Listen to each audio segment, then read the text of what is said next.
पर युग हे सूरज देव धापी धूपी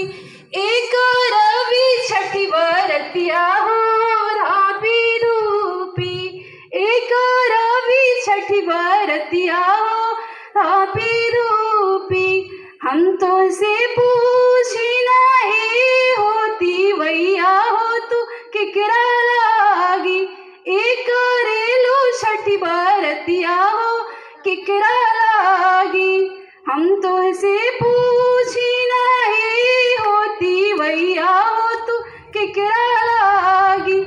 एक रेलू छठी बरतिया हो किकरा लागी